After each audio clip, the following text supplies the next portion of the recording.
So the topic of the day is foreign relations. Foreign relations. ठीक है. And before moving to Indo-China,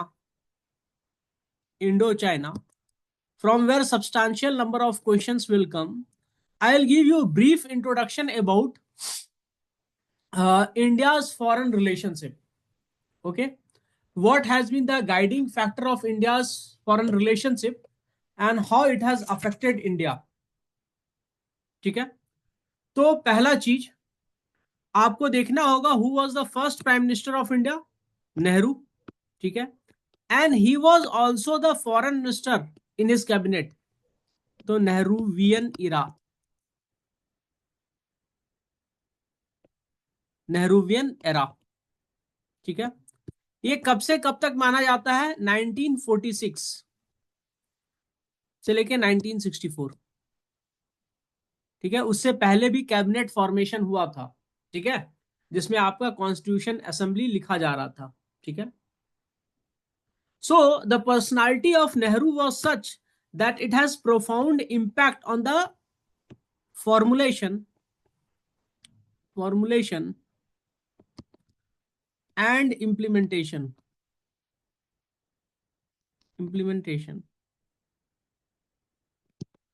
of India's foreign policy.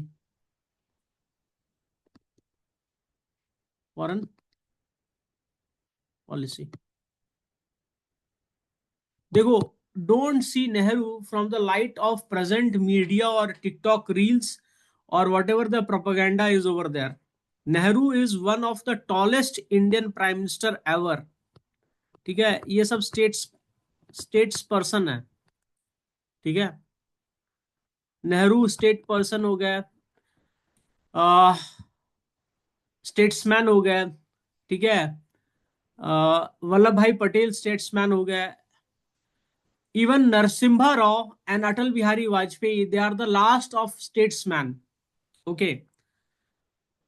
To certain extent the policy and everything which was put forward by Manmohan Singh, that is also really good. Okay, but he was less of a communicator, very less of a communicator. Narendra Modi is an excellent communicator. ठीक है. पर उनको statesman वाले उसमें अभी लाना, may be after 10-15 years, when we will feel that what he has done and we will be able to focus on it, then we can say about it. So let's not discuss about him, we will focus on Nehru. ठीक है. तो India नया नया आजाद हुआ था. So there was decolonization going all over the world. Decolonization plus the imperial powers or the colonial powers, ठीक है, they were totally devastated after the Second World War. ठीक है. So they were rebuilding themselves.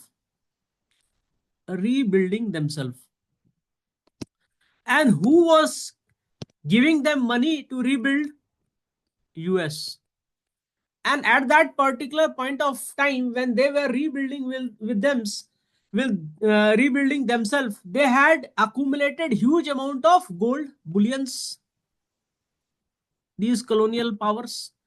And these bullions at the time of rebuilding themselves was purchased by US in large amount.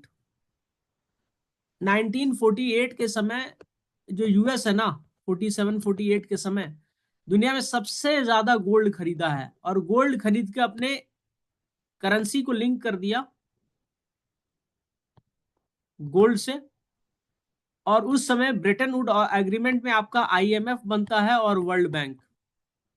ठीक है. जिसका affect आज भी हम लोग देखते हैं. वर्ल्ड बैंक क्या है? डेवलपमेंटल एक्टिविटीज के लिए, रीबिल्डिंग के लिए, capital investment for a larger period of time के लिए है. आईएमएफ किसके लिए है? फॉरेन रिजर्व्स का जो शॉर्ट समय में जरूरत होता है उसको प्रोवाइड करने के लिए. तो जब भी कोई आपको loan for a shorter period of time देगा तो हाई इंटरेस्ट पे देगा. ठीक है.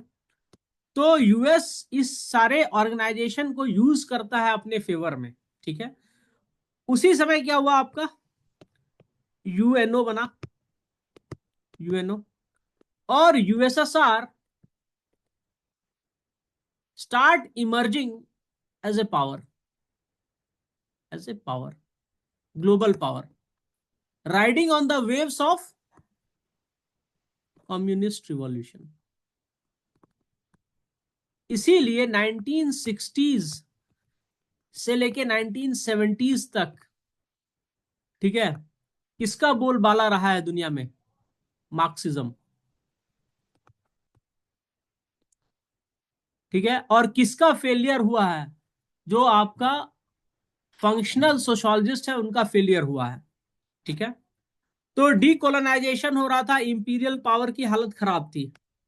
ठीक है, तो उस समय नेहरू के ऊपर क्या रिस्पॉन्सिबिलिटी रहेगी होगी? जो there were three major objective of Nehru: guiding his foreign policy, guiding his foreign policy. देखो एक बात बता देता हूं आपको, आप प्रेजेंट जो करंट सिनारियो में जो भी देख रहे हैं ना, it is just an outcome of what the world has not been able to settle since last 3/4 of century। ठीक है, या फिर बोल सकते हैं आपको फर्स्ट वर्ल्ड वॉर के बाद से जो भी अनसेटल रहा है वही आपको करंट में दिख रहा है, and you will be able to understand it in time being. ठीक है, तो what was three objective of Nehru? Number one, preserve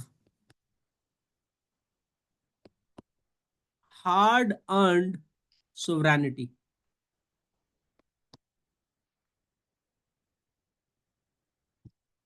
हम लोग ऑलमोस्ट 200 ईयर्स के रूल के बाद बाहर निकले थे, ऑफ ब्रिटिश रूल।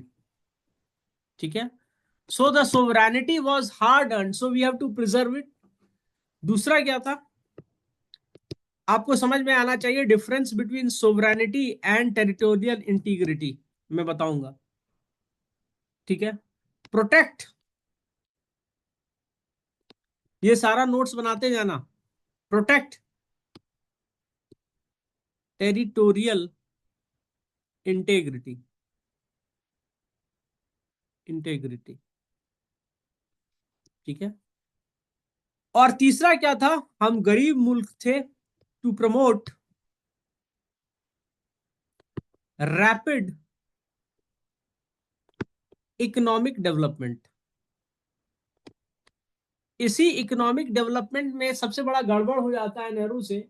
जो पहला इंडस्ट्रियल पॉलिसी, पहला जो अपना 5 ईयर प्लान बनाते हैं ना, उसके बाद उनका पूरा का पूरा फोकस हो जाता है इंडस्ट्रीज के ऊपर।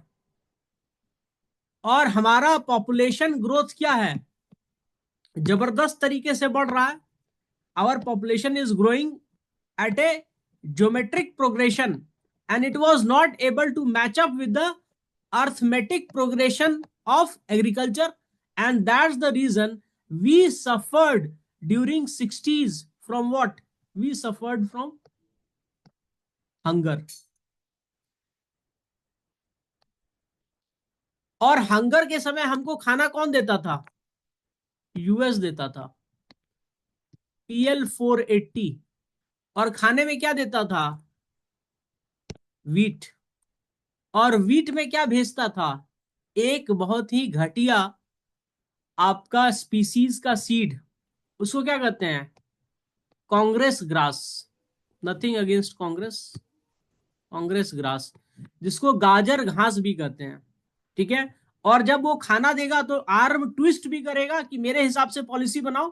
ठीक है, तो उसके ऊपर बाद में पहले three objective of Nehru was preserve hard earn sovereignty, protect territorial integrity and promote rapid economic development. ठीक है, तो Nehru was an objective, Nehru had three objective in his foreign policy. ठीक है, तो उसी समय दुनिया में दो सुपर पावर का जन्म हुआ। एक का फिलॉसफी था डेमोक्रेसी, एक का फिलॉसफी था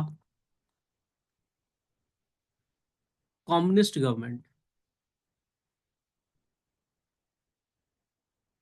कम्युनिस्ट गवर्नमेंट में इलेक्टेड गवर्नमेंट नहीं होता है, दिस इज डिक्टेटरशिप ऑफ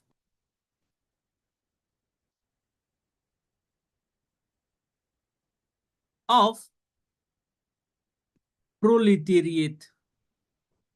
कहने के लिए ये डिक्टेटरशिप ऑफ प्रोलिटेरिएट है, पर ये डिक्टेटरशिप ऑफ कौन है? Educated elite class. Elite class,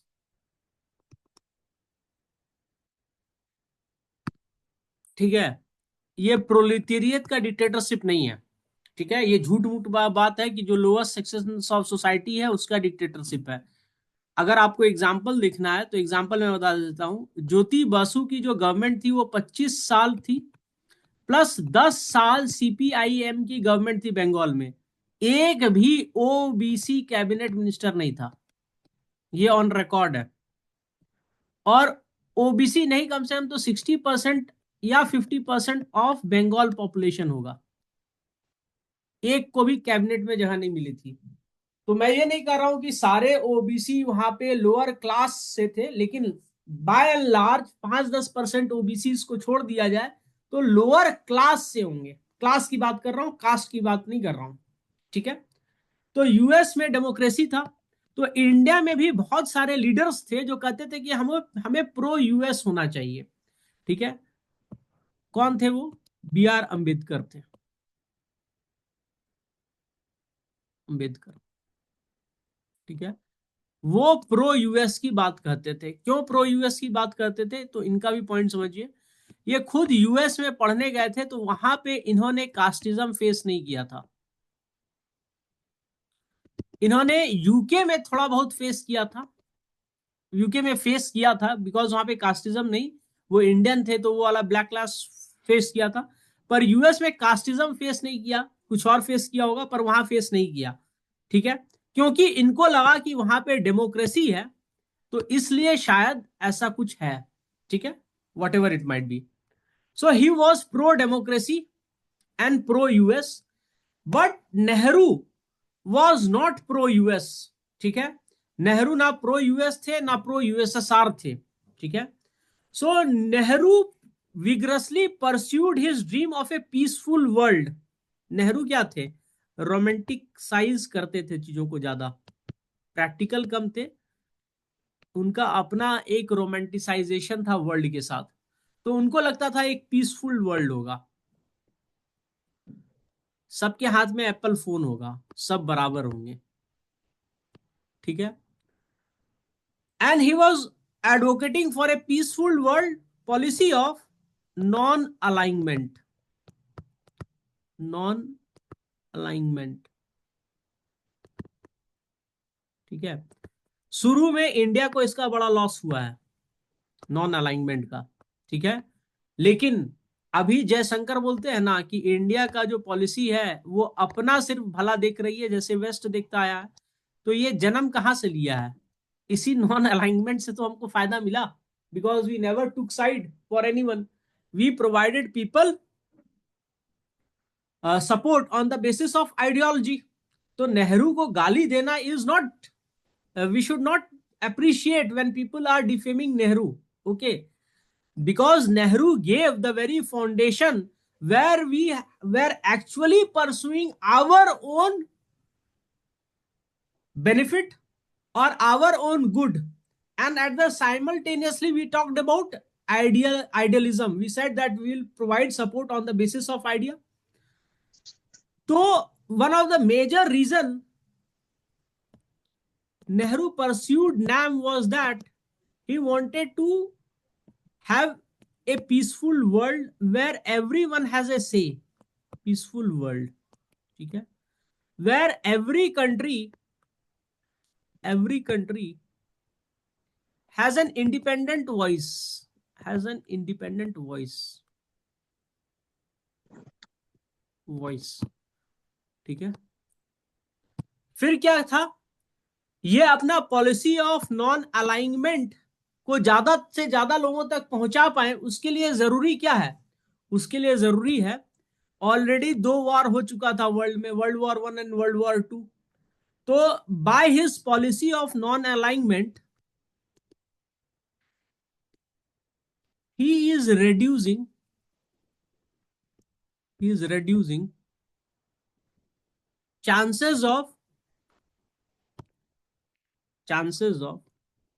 war in an era of cold war. ठीक है, और इससे क्या होगा? It will contribute to the development of one and all, development of one and all. For this for this Nehru envisaged that by providing human resource for UN peacekeeping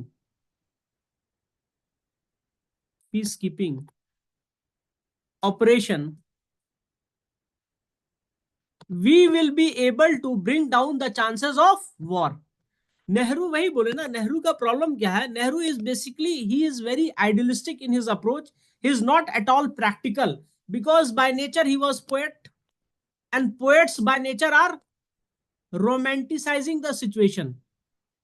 एक बात बता देता हूं, एक बार मैंने किसी स्टूडेंट को रोमांटिसाइजिंग वर्ड बोला था, तो उसने बोला हाँ कालिदास ने भी लिखा था मेघदूतम, वहां पे रोमांटिक रिलेशनशिप की बात हो रही थी. भाई रोमांटिसाइज्म सिज्म जो है एक स्कूल ऑफ थॉट है, ठीक है, लिटरेचर में, जो हर चीज में एक ऐसे वर्ल्ड की कल्पना करता है जहां पे everyone is equal, everyone has equal right, there is so much of peace, everyone is enjoying life, getting the benefit of rising sun, smelling the flowers. ठीक है, तो रोमांटिसाइजिंग का मतलब है कि वो एक ऐसे वर्ल्ड की कल्पना कर रहे थे. पर दुनिया कहाँ चल रही थी? यूएस और यूएसएसआर में. ठीक है, यूएस बना रहा था NATO, north Atlantic treaty association. अभी भी आपको न्यूज में आता है यूक्रेन बेचारा क्यों पिसा गया है, इसी चक्कर में पिसा गया है ना. ठीक है, और यूएसएसआर क्या बना रहा था? Warsaw Pact. ठीक है, और दोनों क्या कर रहे थे? Nuclear race. ठीक है, दुनिया का फर्स्ट रॉकेट 1956 में बना है. एक मूवी है, मैं सबको रिकमेंड करता हूं देखने के लिए. उस रॉकेट का नाम है स्पुतनिक. जब स्पुतनिक बना लिया तो स्पेस में भी सबसे पहले पहुंच गए ये. और स्पेस में क्या पहुंची? ए फीमेल डॉग, लाइका. लाइका.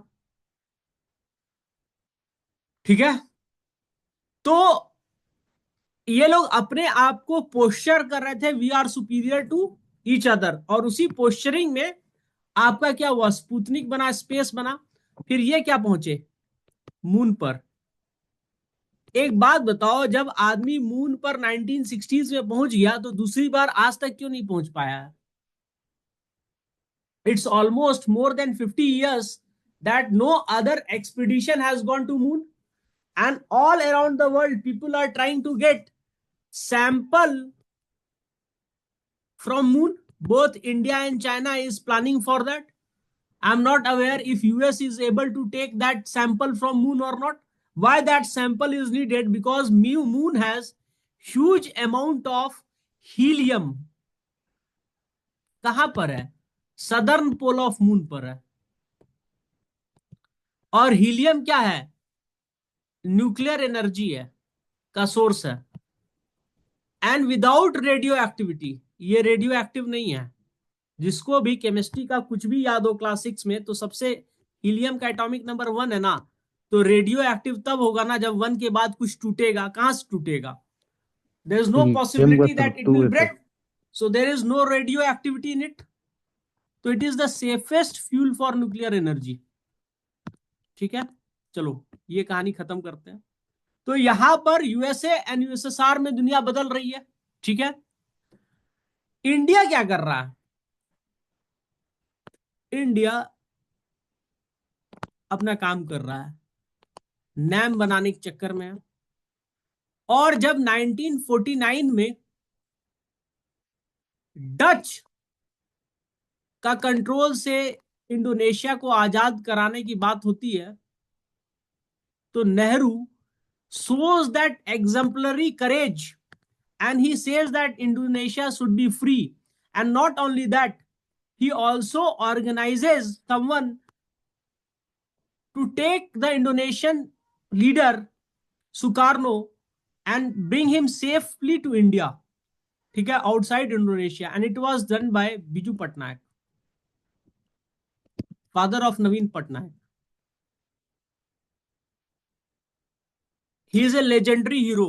हम लोग नहीं जान पाए इनके बारे में, but he is a legend, कभी सर्च कीजिएगा, ठीक है। Such was his stature that Nehru, even it is said that Nehru asked him to get married to Indira Gandhi before that, much before that. But this man had something in him that he could sense danger from far. जो लड़की पूरे देश में emergency लड़ा सकती है, उसका पति बन के जिंदगी भर इमरजेंसी इमरजेंसी खेलता, तो भाई इन्होंने मना कर दिया, ठीक है। तो नेहरू उस समय जो कॉलोनियल पावर है डच, उसके खिलाफ इंडोनेशिया को आजाद कराने की बात करते हैं, ठीक है। Not only that, when Britain attacks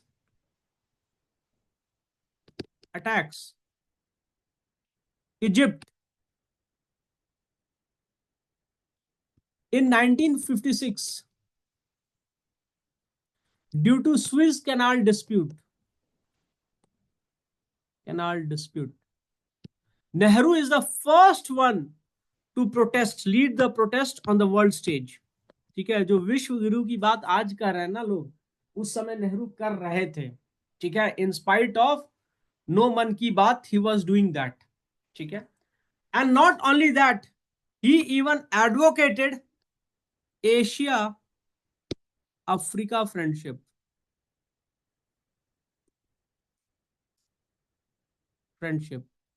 पहला एशियन गेम्स है ना इंडिया में ऑर्गेनाइज हुआ था, if you guys don't know, and it was done by Jawaharlal Nehru, ठीक है। He was the active proponent of इंडोनेशियाज freedom from Dutch. He also opposed racism and in particular apartheid in South Africa. और एक बात आपको बता दें, he was totally against Indira Gandhi entering politics. जो आप लोगों को नहीं पता है, जो वंशवाद बोला जाता है ना, अभी मैं आपको नेहरू के गुड पॉइंट्स बता रहा हूं, इनके कुछ वीक पॉइंट्स भी हैं, और जिसको भारत झेल रहा है। तो दोनों बात सही है, पर Nehru alone is not responsible for all those things, ठीक है। If he is responsible for all those murkier stuff, is also responsible for the role he has played globally, ठीक है। तो क्रेडिट भी दो। He oppose racism in South Africa, Africa as a whole. उसके बाद इन्होंने पहला, he was such a visionary leader, इन्होंने पहला एफ्रो एशिया कॉन्फ्रेंस बुलाया। कहां पर बुलाया, जस्ट अ मोमेंट, क्या हो गया, ठीक है। तो इन्होंने पहला एफ्रो एशिया कॉन्फ्रेंस बुलाया है। कहां पे बुलाया है, कॉन्फ्रेंस इन बैंगडंग 1955। इसी कॉन्फ्रेंस में नाम का जन्म होता है, नॉन अलाइंग मूवमेंट, ठीक है, नाम का जन्म होता है। और इसका पहला समिट कहां होता है, Belgrade, 1961। So no doubt Nehru was a visionary leader, he took so many step at the world stage, ठीक है। And he came up with the policy of non aligning movement, और इसका फायदा भी हुआ है हमें, अगर लॉस हुआ है तो फायदा भी हुआ है, ठीक है। ये तो हुआ नेहरू का फॉरेन पॉलिसी। अब इंडो चाइना स्टार्ट करते हैं, इंडो चाइना, ठीक। देखो, जब मैं आपको वर्ल्ड हिस्ट्री पढ़ाऊंगा ना, या मैं पढ़ाऊंगा या आर के झा सर पढ़ाएंगे, ठीक है, तो आपको इंडो चाइना के बारे में बताया जाए, सॉरी, तो आपको चाइना के बारे में बताया जाएगा। China was home of many sisters, 5 sisters with many husbands. ठीक है, मतलब कॉलोनियल कंट्रोल चाइना के ऊपर बहुत स्ट्रांग था, और China itself was divided into so many provinces. ठीक है, पर चाइना के साथ एक प्लस पॉइंट क्या है, 90% of its population belong to same race an, तो एक तरह का यूनिफॉर्मिटी है। ठीक है, और चाइना में एक और आदमी आए थे, हम तिब्बत की बात नहीं कर रहे हैं, हम चाइना की बात कर रहे हैं, जिन्होंने कॉन्फ्यूसिज्म की बात की, देयर इज नो गॉड। ठीक है, तो वहां पे हाई मोरल कंडक्ट है, डिसिप्लिन है, इसकी बात होती है। तो हम लोग बाद में देखेंगे चाइना, अभी देखते हैं चाइना के बारे में, इंडिया चाइना के साथ। ठीक है, चाइना में 1949 में इंडिपेंडेंस होता है थ्रू कम्युनिस्ट रिवॉल्यूशन। ठीक है, कम्युनिस्ट रिवॉल्यूशन। ठीक है, India is among the first country of the world, among the first countries of the world to recognize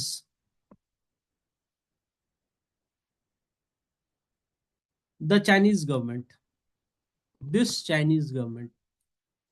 इससे पहले भी चाइना में रिवॉल्यूशन हुआ है सुन्यात सेन के नेतृत्व में। ठीक है, और वहां पर भी एक गवर्नमेंट बनी है। ठीक है, Chinese communist government.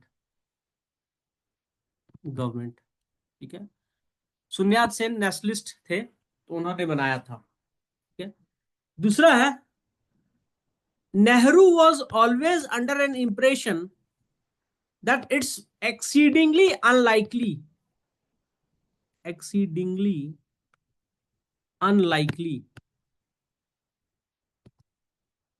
that China will attack India ever, इनका मानना था।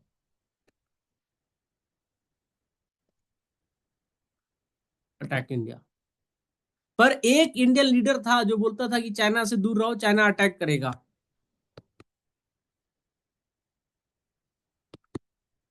सरदार पटेल, ही ऑलवेज सेड कि चाइना इंडिया को अटैक करेगा। ठीक है, इसीलिए बीजेपी इसको अप्रोप्रिएट करता है। ठीक है, कहा हुआ बात सच हो गया, तो बीजेपी इनको अप्रोप्रिएट करता है, नेहरू इनका बात नहीं सुने। ठीक है, तो जब ब्रिटिशर्स इंडिया से गए थे ना, तो कुछ दे के भी गए थे। We had the largest military, we had also the only air force in Asia. China के पास नहीं था 1962 के युद्ध में। ठीक है, तो हम लोग जबरदस्ती का हार हारे थे उस समय। ठीक है, we had the largest military and air force in Asia, right, only air force perhaps in Asia. But what Nehru did was that he had that poetic mentality. He believed that there will be a world where everyone will equal. So he started reducing investment on military resources or infrastructure, and he started toning them down. This was also opposed by Sardar Patel। ठीक है, अब आते हैं नेहरू का हिंदी चीनी भाई भाई पर। तो क्या होता है, उससे पहले देख लेते हैं। 1950s में Tibet was annexed by China, annexed by China।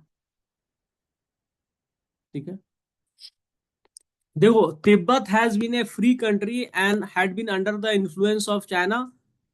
समय के अनुसार कभी फ्री रहा है, कभी अवे रहा है, बट उनका कल्चर यहाँ के कल्चर से डिफरेंट रहा है, ये बात सच है।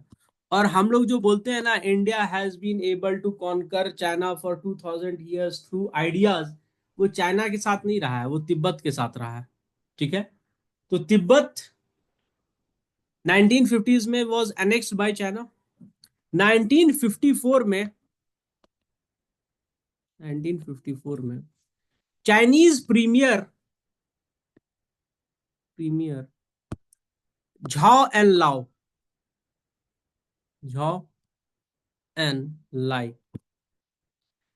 he arrived in India.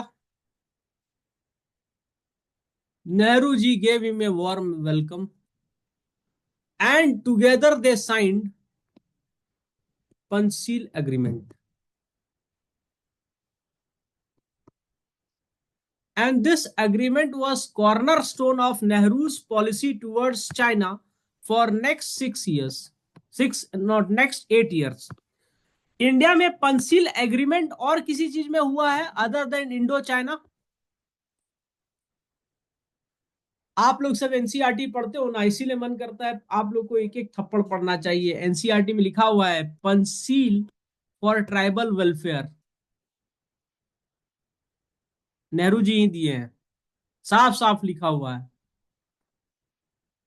तो या तो आप लोग झूठ बोलते हैं या आप लोग को एनसीईआरटी का वो वाला चैप्टर गायब कर दिया गया है। ठीक है, तो जब भी आप ट्राइबल के ऊपर क्वेश्चन लिखिएगा तो you should begin with this, Panchsheel for tribal welfare. तो पंसील एग्रीमेंट हुआ, इसमें था mutual respect for each others territory, दूसरे के ऊपर कोई अग्रेशन नहीं होगा, और ये बुद्धिज्म से हाईली इन्फ्लुएंस था। नेहरू जी को समझना चाहिए कि बुद्धिज्म तिब्बत में खत्म हो जाता है, चाइना में माओइज्म चलता है। माओइज्म क्या बोलता है? The power flows through the barrel of gun. ठीक है, लेकिन नेहरू जी थे, तो इन्होंने 1954 में पंसील एग्रीमेंट कर लिया।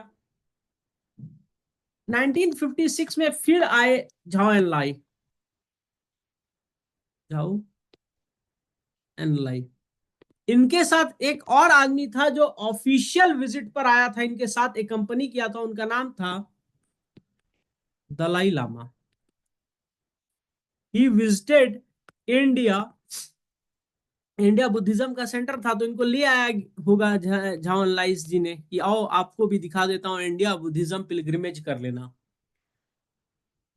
ठीक है, ये ऑफिशियल विजिट है, ऑफिशियल विजिट है। ठीक है, तो दलाई लामा ने नेहरू जी को बोला कि भाई हमारे साथ गलत हो रहा है। ठीक है, तिब्बत में बाहरी सेटलर, नॉन तिब्बतियंस को सेटल किया जा रहा है, डेमोग्राफी चेंज की जा रही है। अब तो वो तिब्बत बचा भी नहीं। ठीक है, पूरी तरह से डेमोग्राफी चेंज हो गई है। दूसरा, हमारे राइट्स उसको खत्म किए जा रहे हैं। ठीक है, हमारे कल्चर को चेंज किया जा रहा है। तो नेहरू जी झाओ लाई को बोले, तो ये झाओ लाई बोले अरे भाई हम लोग केयर करेंगे ना, we will take great care of Tibet issue. ठीक है, and will give the biggest autonomy to Tibet. Tibet will be the autonomous region of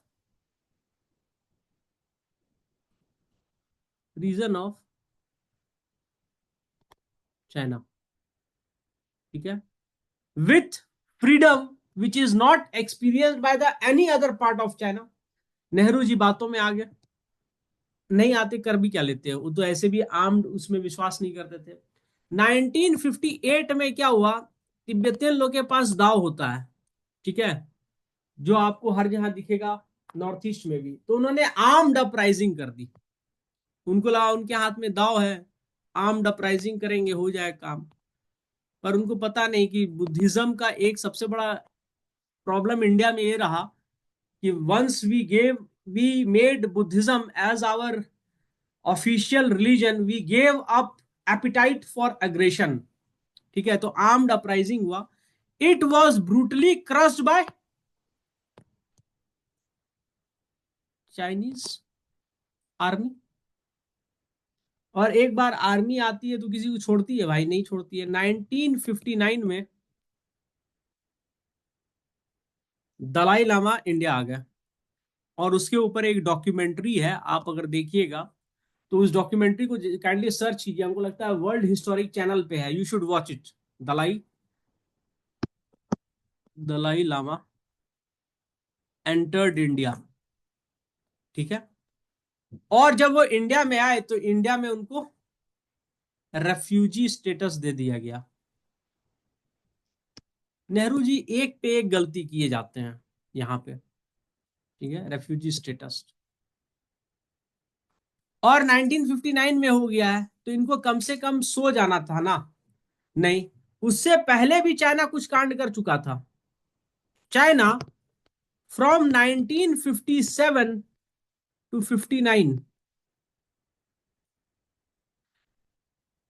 had occupied Aksai Chin, which they believed was an extension of Tibetan plateau.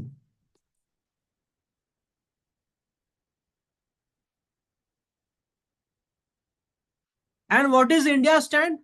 Aksai Chin is an extension of Ladakh plateau. And they occupied large swath of land. And Nehru ji in Lok Sabha says that not even a blade of grass grows over it, let China have it. ठीक है। और occupy करने के बाद China क्या करता है? They build a very strategic road over it. Strategic road over it, ठीक है। तो अभी भी नेहरू जी को जागना चाहिए था। नेहरू जी अपना अलगे दुनिया में जी रहे हैं। He is writing letters to some of his friends in UK. Mountbatten की वाइफ को लिख रहे हैं, किसको लिखना है लिख रहे हैं, ठीक है। वो अपनी अलग दुनिया में जी रहे हैं, अपने कोट में गुलाब का फूल लगा करके अलग सपने देख रहे हैं, ठीक है। So till here also Nehru ji is living in his romanticised world and notion. अब चाइना हल्ला करना शुरू करता है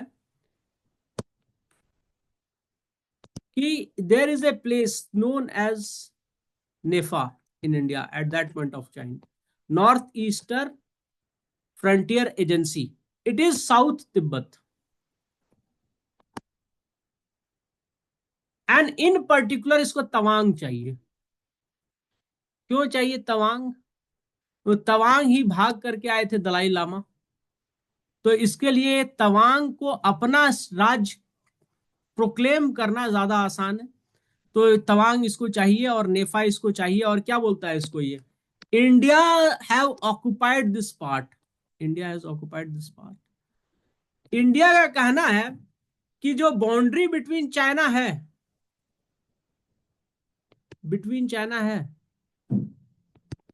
1957 में, जब 56 में जब झाओ एन लाओ आए थे और नेहरू जी ने दलाई लामा का पक्ष रख दिया था, तो चाइना का कहना था the boundary between India and China is disputed.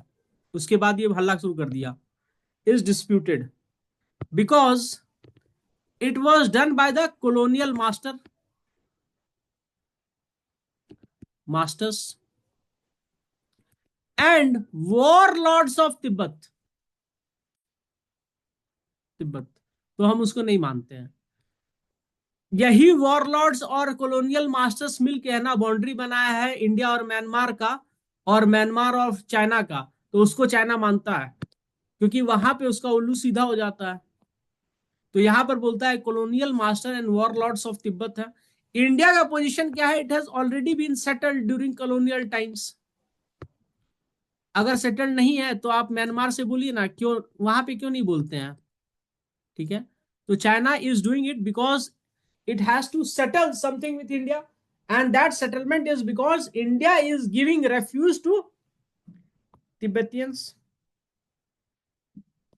और तिब्बतियन रेफ्यूजीज वर्ल्ड में सबसे ज्यादा कहाँ है?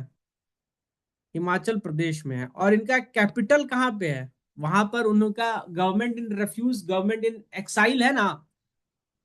मैं भूल रहा हूँ उस जगह का नाम क्या है, उस जगह का नाम धर्मशाला।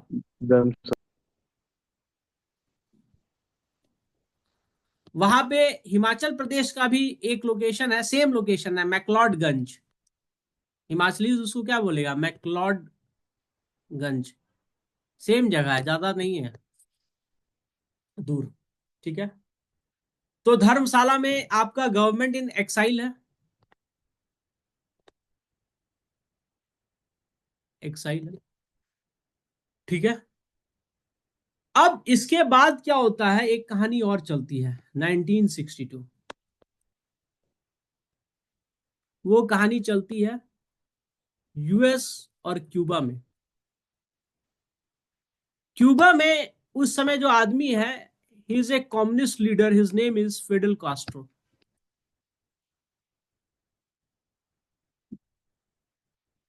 एकदम फ्लेम बॉइंट लीडर है, हमेशा मुंह में इसके होता है Cuban cigar. And he has survived almost 500 assassination attempts bye US. ठीक है, तो ये कम्युनिस्ट गवर्नमेंट वहां पे फॉर्म करता है, गवर्नमेंट। ठीक है, Cuba is also known as sugar basket, sugar bowl. It is also known for cigar, tobacco. ठीक है, तो क्यूबा में अटैक करता है US through Pigs Bay. Ocean से अटैक करने की कोशिश करता है through Pigs Bay, and this is successfully countered by Fidel Castro. और ये कौन है, सुपर पावर है, इसकी ऐसी की तैसी इसके नाक के नीचे क्यूबा में फिडेल कास्ट्रो किए हुए हैं। And he is of communist ideology. जब ये मिलिट्री इंटरवेंशन होता है पिग्स बे के थ्रू, तो फिडेल कास्ट्रो तुरंत फोन लगाते हैं यूएसएसआर में। और वहां पर एक आदमी बैठा हुआ है, उसका नाम है निकिता क्रुश्चेव। स्पेलिंग देख लेना। और यूएस में है जॉन एफ कैनेडी, एकदम young prime minister, very flamboyant. And he is very famous also, popular among his country and also among the actresses of Hollywood। ठीक है, तो ये प्लान करते हैं ऑपरेशन मॉन्गूज।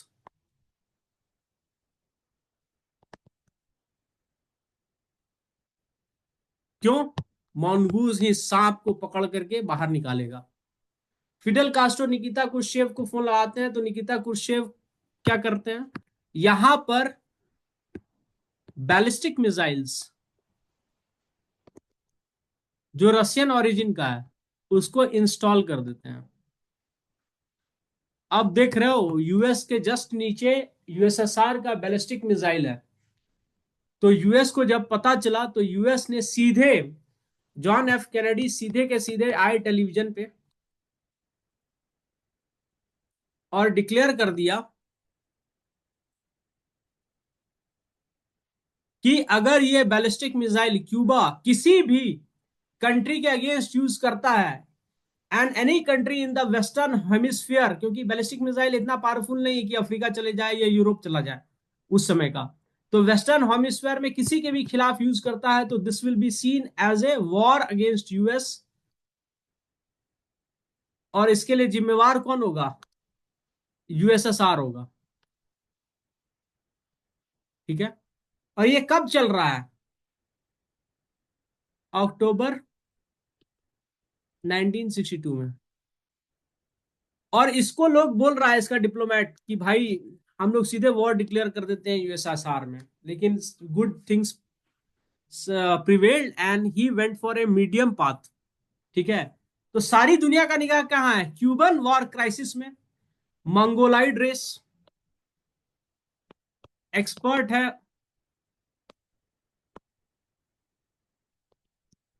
वॉर करने में, कुबलई खान और अलाकू खान और चंगेज खान के जमाने से स्विफ्ट वॉर अटैक करते हैं लोग।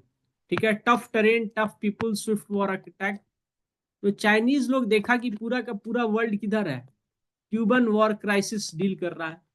नेहरू जी भी इसमें कुछ स्टेटमेंट दे रहे होंगे, बिजी होंगे, पढ़ रहे होंगे कि दुनिया को बताएंगे कि nuclear energy will lead to this kind of armament race.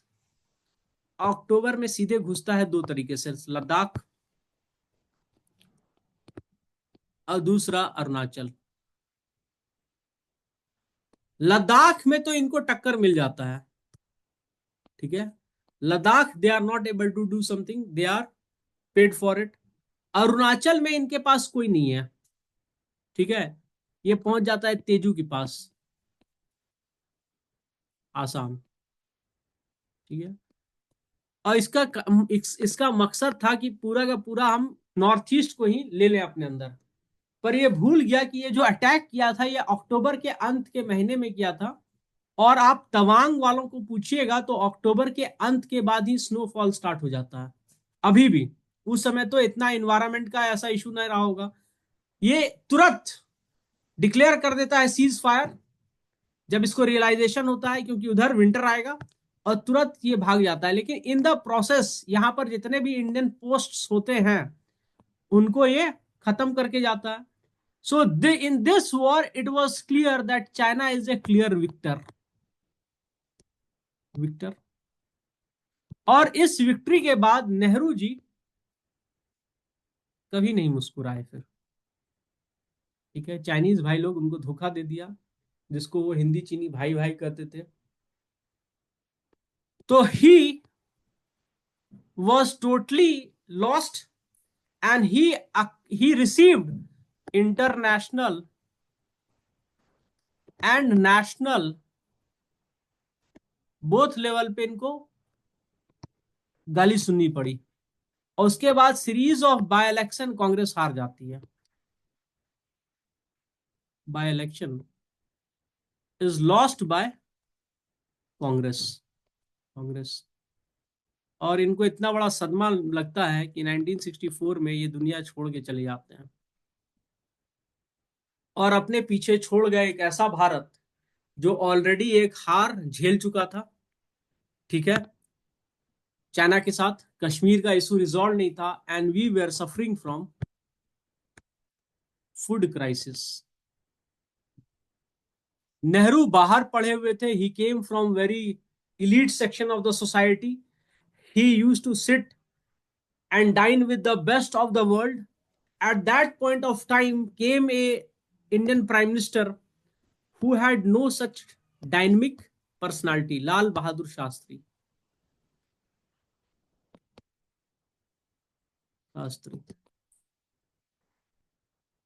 ठीक है। इन हिंदी लाल का मतलब होता है सन, सन हु हैज द वर्दी सन, ठीक है। कोलोकियल लैंग्वेज में लाल का मतलब होता है worthy son. So true to his name he gaves to slogan, Jai Jawan and जय किसान। आपको लगा कि ऐसे ही बोल दिए क्या? किसान को इसलिए क्योंकि हमें सेल्फ सफिशिएंट होना है, ग्रीन रिवॉल्यूशन लाना है, सेल्फ सफिशिएंसी इन फूड,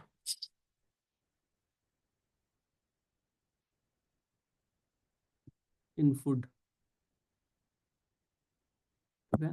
जय जवान इसलिए कि moral of the Indian army was very weak, moral at the lowest point ever. China का ऑलरेडी मन बढ़ा हुआ था, China was very much confident that India can be beaten at any point of time. तो China 1967 में फिर war करता है नथुला एंड छूला पास पे। आप लोग नहीं पढ़े होंगे,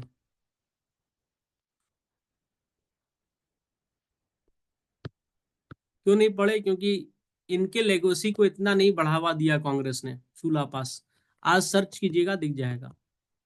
दोनों है सिक्किम में। एक वॉर चलता है 3 दिन नथुला पास के पास, दूसरा वॉर चलता है 1 दिन। 3 या 4 दिन चलता है, या 5 दिन, ज्यादा से ज्यादा 5 दिन है। आई विल हैव टू सी। यहाँ पे चाइनीज को है ना ब्रूटली इंडियन आर्मी हराती है,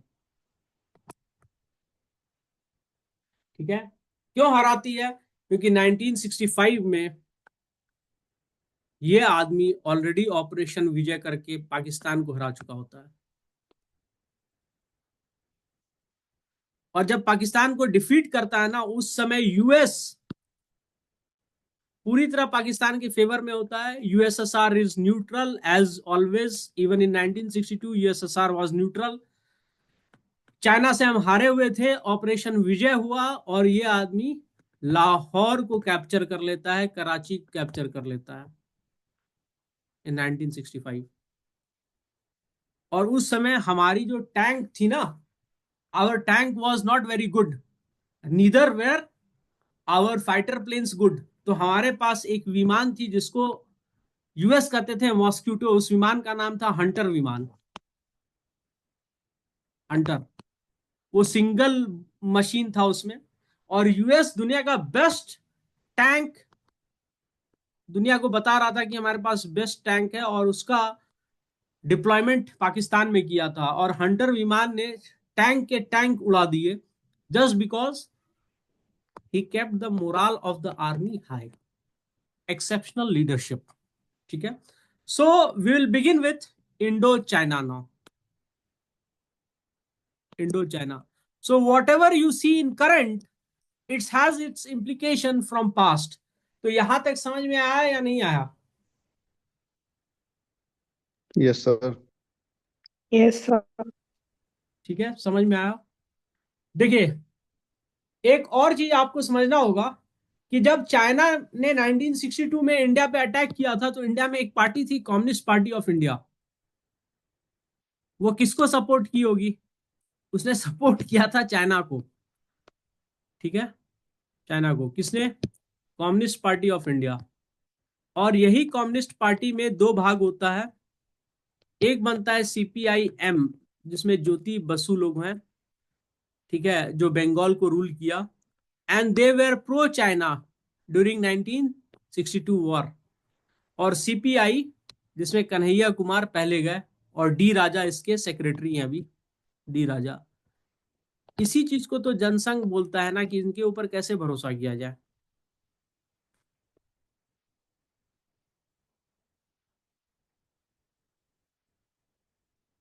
जनसंघ से ही निकला बीजेपी। और ये लोग क्यों सपोर्ट किए थे? ये लोग इसलिए सपोर्ट किए थे कि चाइना अगर जीतेगा तो हमारे यहाँ भी कम्युनिस्ट आइडियोलॉजी आएगी। अभी आप चाइना का हालत देख लीजिए, कोई कम्युनिस्ट आइडियोलॉजी फॉलो नहीं करता है। हाईली कैपिटलिस्ट कंट्री है। ठीक है, country as such it is very capitalist. ठीक है, वहां पे कोई, आपको मैंने कार्ल मार्क्स पढ़ा चुका हूं, and I have taught about that the production will be out of leisure, it will be a creation, it will be an expression of creative creation of human being, और the creativity of human being, but they are doing mass production. ठीक है, तो अब हम लोग Indo China start करेंगे। ठीक है, so with this will begin Indo China. ठीक है, तो उससे पहले we will need to see certain data. ठीक है, I have already told you the background story of Indo China. ठीक है, अब देखिए करंट रिलेशनशिप में एक चीज देखिए, जो चाइना है ना, वो ऑलमोस्ट इंडिया के साथ डॉलर 136 बिलियन का ट्रेड करता है। ट्रेड करता है मतलब एक्सपोर्ट और इंपोर्ट, एक्सपोर्ट एंड इंपोर्ट। तो ये बैलेंस ऑफ ट्रेड जो है ना, it is heavily favoured in the side in towards China, it's heavily favoured towards China. इसमें क्या है, इंडिया हाल और इंडिया हार्डली, है ना, 20%, 20 बिलियन कुछ करता होगा। ठीक है, हार्डली इंडिया अराउंड 20 बिलियन करता होगा export, export from India, from India. And around 120 billion China export करता है इंडिया को। तो इसमें 100 बिलियन का इम्बैलेंस है कि नहीं, ट्रेड डेफिसिट। Yes sir. मतलब we are just market for China, and China is exporting, और we are providing market for Chinese products. ये जो ट्रेड डेफिसिट है ना, it has been rising, it keeps on rising year after year. ठीक है, there are various reasons about it. ठीक है, तो पहला चीज है बायलैटरल ट्रेड, बायलैटरल ट्रेड। दूसरा चीज है there is high trade deficit in this bilateral trade, it is highly tilted in favour of China. ठीक है, अब दूसरा चीज, चाइना हमको कुछ एफडीआई वफडीआई भी देता है। ठीक है, तो Chinese foreign direct investment in India is less than 0.5% of total FDI to India. Less है, इससे भी लेस है टोटल एफडीआई टू इंडिया। तो हम चाइना के लिए बस और बस क्या है, मार्केट है। तो चाइना हमारे यहाँ क्या करता है, चाइना हमारे यहाँ डंपिंग करता है, एक्सपर्ट है डंपिंग में, हम बताएंगे डंपिंग के बारे में।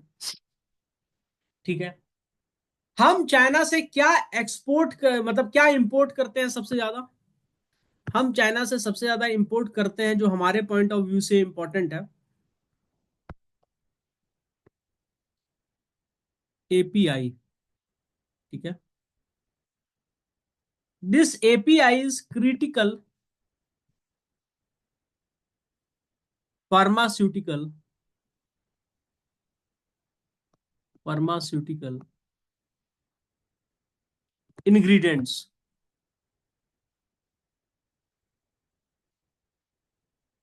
इंडिया का top export to the world क्या है, one of the top 5 export में इंडिया का क्या है, आता है ना हमारा फार्मेसी, फार्मास्यूटिकल भी एक्सपोर्ट टू द वर्ल्ड, हम दवाई दुनिया को एक्सपोर्ट करते हैं।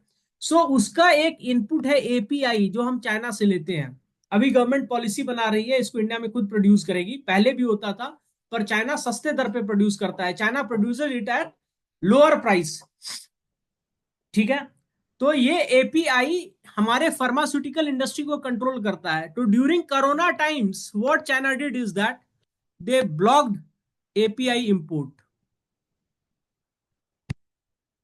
ठीक है, दूसरा, चाइना अपना मार्केट हमारे एग्रीकल्चरल प्रोड्यूस के लिए ओपन ही नहीं करता है बाय पुटिंग सम और other criteria which is इनअचीवेबल।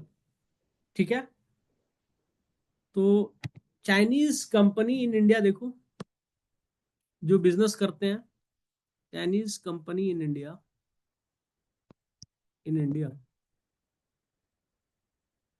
Is more than 100, Indian company in China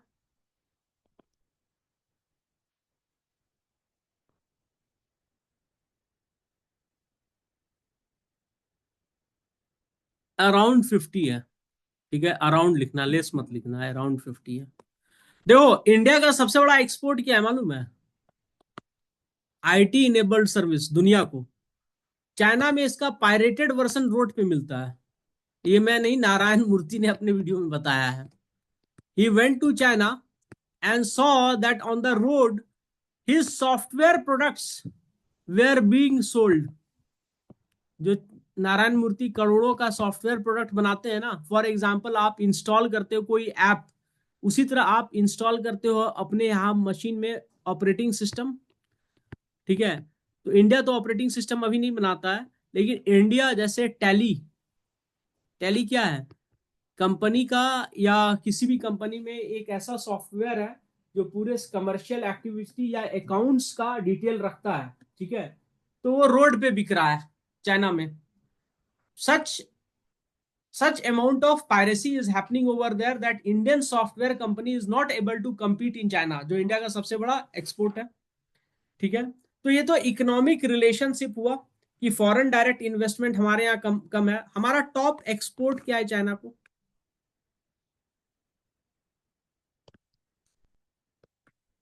electrical machinery, machinery. India के टॉप 5 एक्सपोर्ट्स में इलेक्ट्रिकल मशीनरी एंड टूल्स भी आता है, और मिनरल ऑयल, ये हमारा एक्सपोर्ट है। चाइना हमसे हमारा चावल भी खरीदती है, उसका अलग कहानी है।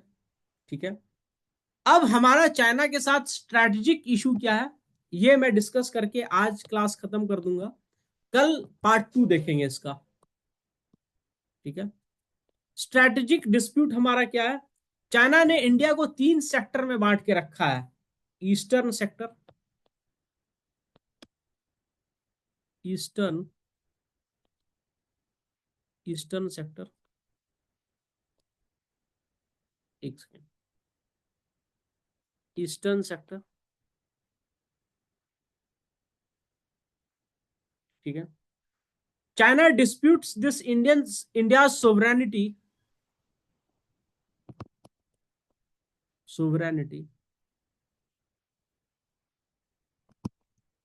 Over all of Arunachal,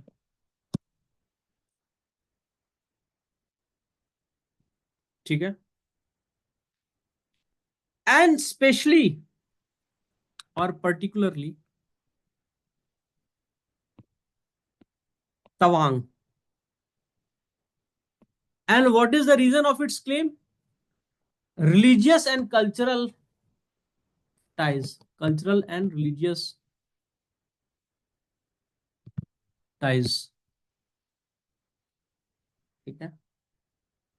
And it accuses India of occupying Arunachal Pradesh.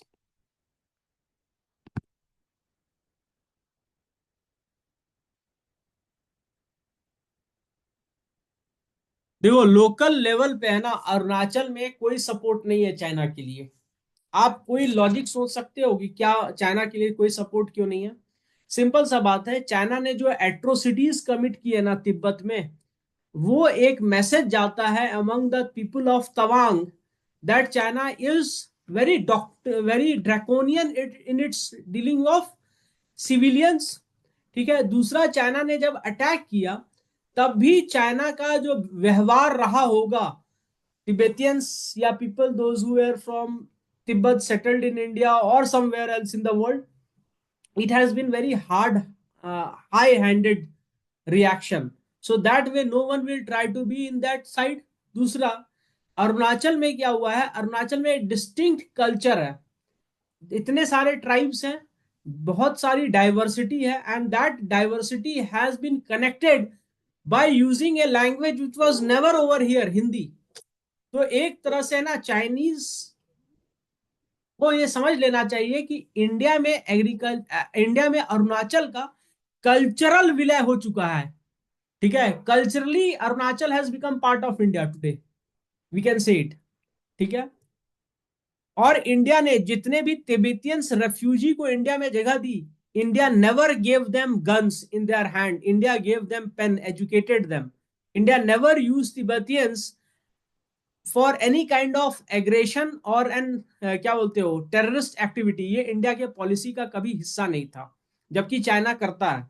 Specially जो आपके उल्फा लोग थे आसाम के, उनको राइफल्स, नक्सल लोग जो थे आपके छत्तीसगढ़ झारखंड के एरिया में, उनको आर्म एंड एम्यूनेशन प्रोवाइड किया, and it has remain always quite on terrorist activities which has happened in Kashmir, which was financed and propagated bye Pakistan. तो नेहरू के एक पॉलिसी का फायदा भी तो हुआ है, we never supported such kind of activity on our soil, ठीक है। दूसरा है मिडिल सेक्टर, मिडिल सेक्टर, इसमें कोई टेंशन नहीं है। हिमाचल प्रदेश एंड उत्तराखंड, उत्तराखंड अगर इसमें टेंशन करेगा तो क्या होगा, नेपाल का भी एटीट्यूड टुवर्ड्स चाइना बदल जाएगा, ठीक है। तो इस पे कोई टेंशन नहीं किया है, ठीक है। Third, western sector, western sector, तो इसमें क्या किया है, आस्काई चीन को ऑक्युपाई करके रखा है। क्या बोल रहा है, ये तिब्बतियन प्लेटू का हिस्सा है, जबकि इंडिया बोलता है ये लद्दाख प्लेटू का हिस्सा है। यहां पर पाकिस्तान हरामखोर क्या किया है, उससे इसने सटा हुआ एक प्लेटू, एक वैली है जिसका नाम है सक्सगम वैली, सक्सगम वैली, ठीक है। वो पाकिस्तान ऑक्युपाइड कश्मीर से इसको गिफ्ट दे दिया, ठीक है। और ये इस सिचुएशन को और कॉम्प्लेक्स कर दिया, it has increased the complexity of this region. The demarcation of Askai Chin is not very clear, and that's the reason it has become hotspots of tension in recent time. Tension in recent time. ठीक है? So with this, I will conclude the class of today. Tomorrow we'll conclude Indo-China. China. We'll go with part 2. If part 3 is needed, we'll go for part 3 as well, because not only in your mains examination, it will come in your prelims examination in UPSC as well. और ये थोड़ा बड़ा topic है, तो इसमें dictation भी कराना होगा मुझे. Dictation. Why? Because India is sharing boundary. अगर इंडियन रशिया होता तो चलो ठीक है. चाइना एक ऐसा कंट्री है जिसका लैंड बाउंड्री विथ 14 कंट्रीज है, ठीक है, पर बॉर्डर डिस्प्यूट 24 कंट्रीज के साथ है. तो ये यूनिक केस है world wide. Okay, so with this I will conclude the class of today. You have any doubt, let me know.